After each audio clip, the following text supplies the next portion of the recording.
One of the major things Shove taught me when I met him, he said, poor thinking habits keeps most people poor. Not poor working habits. Most people work hard, but they don't think hard. And Shove taught me that the mind is like a factory, a mental factory. And whatever you think about all day long pours ingredients into this mental factory. And that's what builds the economic, social, financial fabric of your life. Our lives are mostly affected by the way we think things are, not the way they are. The way we think they are affects us most. He quoted me a Bible phrase that says, as you think, so you become. When he talked about poor thinking habits, he had me. I used to start the day reading the morning newspaper. I mean, you can believe that or not. I'd get a cup of coffee and read the paper. I'd load up on wars and riots and murders and stabbings and killings and bank robberies and muggings and car wrecks and tragedies. I'd even read the back pages. I seem to like that stuff for some weird reason. I'd load up on all that, and then I'd start the day. You can imagine the kind of days I used to have. You walk around on your financial knees. Kids got good questions these days. One of them said to me, Mr. Rohn, how do you build the good life? I said, it's simple. It's not easy, but it's simple. Here's how you build anything. Select the right ingredients, keep out the wrong ingredients, and it starts with thought. Everything starts with thought. So you must be wise and careful what you think about, because that starts everything. And you decide what goes into your mental factory. Don't let anybody just dump anything they want to in your mental factory, because you've got to live with the result. The guy says, I want to be a great leader. Wonderful. The first thing we do is follow him to his house. When we get there, we walk in and check his library. Number one. Somebody says, well, why check his library? The reason is because what a man reads pours massive ingredients into his mental factory, and the fabric of his life is built from those ingredients. You would not believe what some people have got in their house to read. You would not believe. One of the best dressed up words I know for a lot of it is trash. Can you imagine dumping a barrel of trash into this mental factory every day and coming out with a rich, dynamic, positive life? It can't be done. Now, you don't have to read or listen to educational cassettes half the night. Although if you're broke, it's a good place to start. But here is all I ask, just 30 minutes a day. That's all. Stretch it to an hour if you can, but at least 30 minutes. Half rich isn't bad. 30 minutes. Hear or read something challenging, something instructional, at least 30 minutes a day. And here's the next key. Every day. Don't miss. Miss a meal, but not your 30 minutes. Hey, you can get along without some meals, but you can't get along without some ideas, examples, and inspiration. How easy is it to get up in the morning when you know you're not doing all that it takes? It's not very easy at all. You can just lay there awake thinking, oh, what's a few more minutes in bed? It won't matter much anyway. Wrong. It does matter. It will matter. Now, how easy is it to get up in the morning when you're pouring it on, doing the best you can, anxious to get going, make progress toward your dreams? It's a whole different story. When you're resting to renew your reserves, it's much. When you're psyched up and excited for your life, when you're excited for what you've planned to accomplish for the day, it's amazing. You'll wake up before the alarm clock even tries to startle you awake. Your successes fuel your ambition. Your successes pave the way for more successes. It's the snowball effect. With one success, you're excited to meet another, and another, and another. And pretty soon, the disciplines that were so difficult in the beginning, the disciplines that got you going, are now part of your philosophy. How do you know when you're successful? Do you? No. All we ask of you is that you earn all you possibly can. If you earn $10,000 a year and that's the best you can do, that's enough. God and everything else will see to it that you're okay. The key is to just do the best you can. If it's $10,000 a year, wonderful. If it's $1 million a year, wonderful. It doesn't matter, 10,000 a year. It doesn't matter as long as you've done the best you possibly can. Earn the most you possibly can. Be the most you possibly can. And here's why. The essence of life is growth.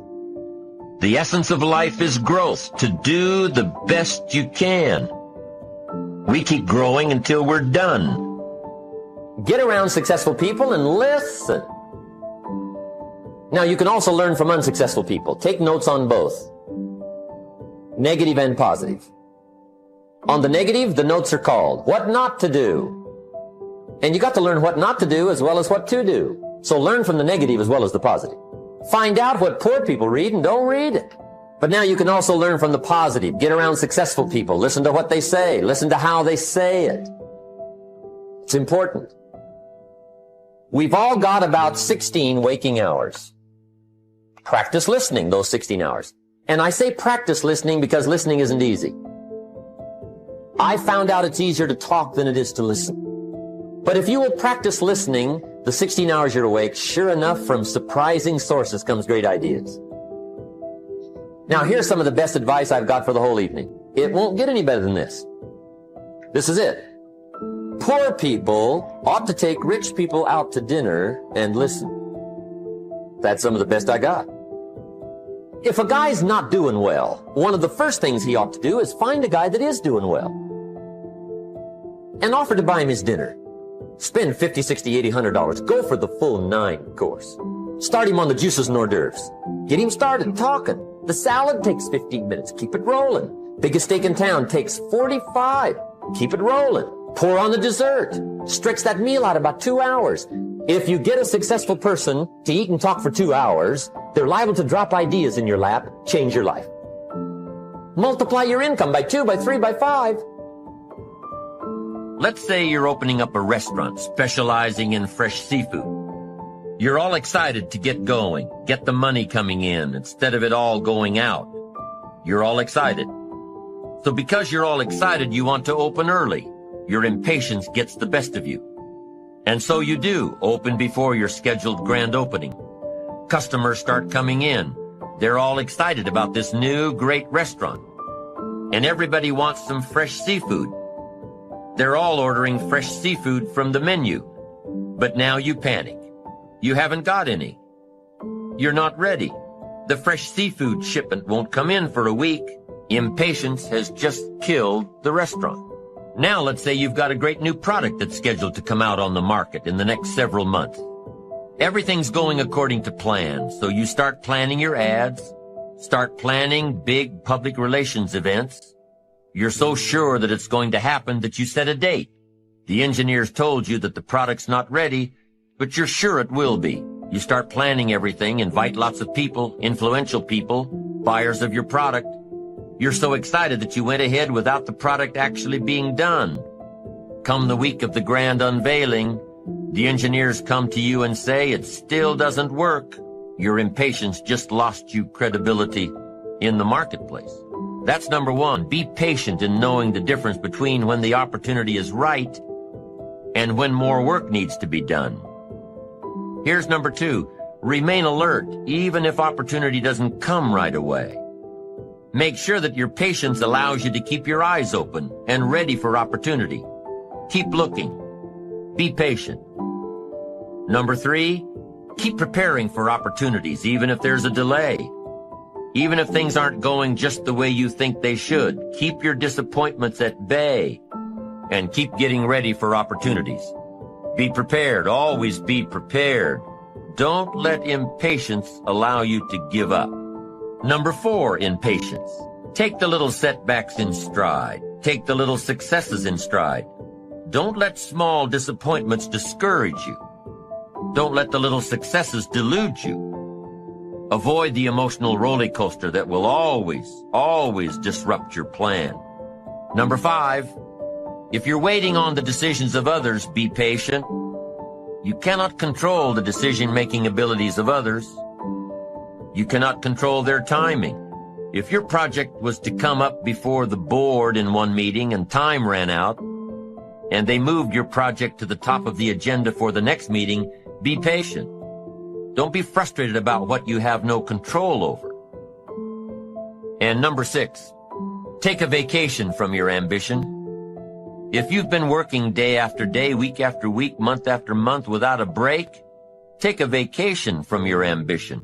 The patient person, secure in their ambition, knows that the drive and ambition will still be there, even after some time off. As a matter of fact, with some time off, the ambition will have a stronger pull than ever when you come back to it. Persistence is patience in action. Persistence is creative, always looking for new opportunities. Persistence is courageous. It doesn't give in to fear. Persistence is hopeful. It doesn't let discouragement through the door. Persistence is positive. It keeps you on track with your plans and your goals. And the last thing that persistence is cheerful. Not gloomy, cheerful. Time is the mightiest force in the world, or even in the universe. Why would you ever choose to fight time when you could have time on your side? Who wouldn't want to harness the great river of time that flows through all of life? Why wouldn't you want to use the power of time to generate power in every area of your existence? To turn the turbines of your hopes and dreams, to charge your every aspiration with lightning bolts of electricity. Well, there is only one way to make time work for you, not against you.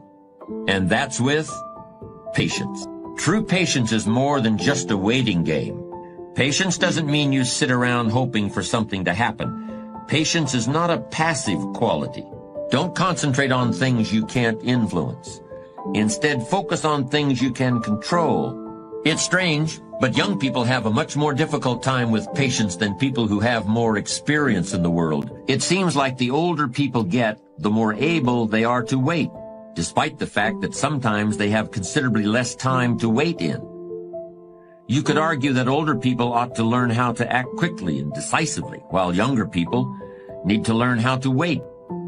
When you're young, you really have just about all the time in the world, and you just can't wait to use it. For a young person to have patience is a rare and powerful thing. How can we explain that impatience of the young? Maybe it's because when you're a teenager or in your early 20s, 1 year seems like a very long time.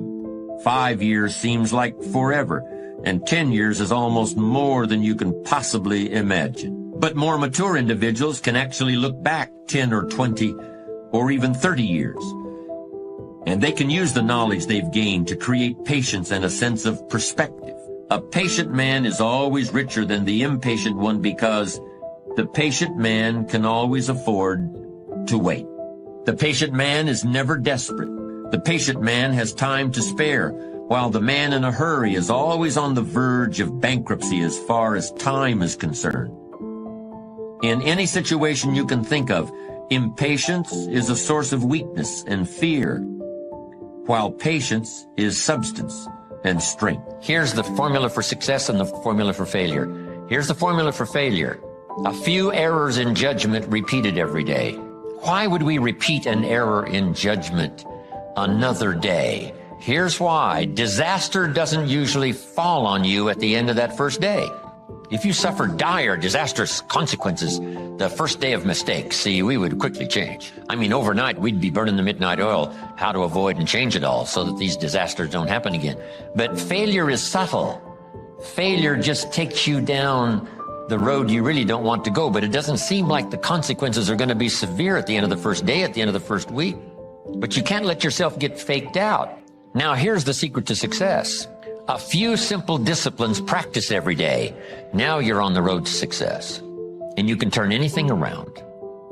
Once you see that you're suffering either early consequences or severe consequences, all you have to do now is shut down that route, pick another destination, and start going that way with some easy disciplines that day by day gather momentum, and now one success leads to another, leads to another. Here's what we call that: disciplines. Easy disciplines. And then remember this in your personal development quest: all disciplines affect each other. Every discipline affects the rest. Every lack of discipline affects the rest. Every discipline you neglect affects the rest. What's interesting about success is starting a new discipline, a couple of new disciplines, and sure enough, once you've gained just a little bit of success in a couple of new disciplines, it'll inspire you to clean up the rest. It'll inspire you to fine-tune all of your other disciplines. Each new affects the rest. Each lack of discipline affects the rest. So starting on this journey of new discipline, solving problems, going from errors in judgment to easy disciplines that can change it all. And if you start that journey, it doesn't take long for new signs of success to appear. Welcome to the new Fresh Motivation app, where you'll find daily motivation, daily quotes. Listen to your favorite speeches in the background or with a black screen, so nothing interrupts your motivational moment, where you can create your personal profile, create playlists of your favorite speeches and quotes, add personal notes, and start setting goals. Fresh Motivation, the home of motivation. Get it now for free on Google Play.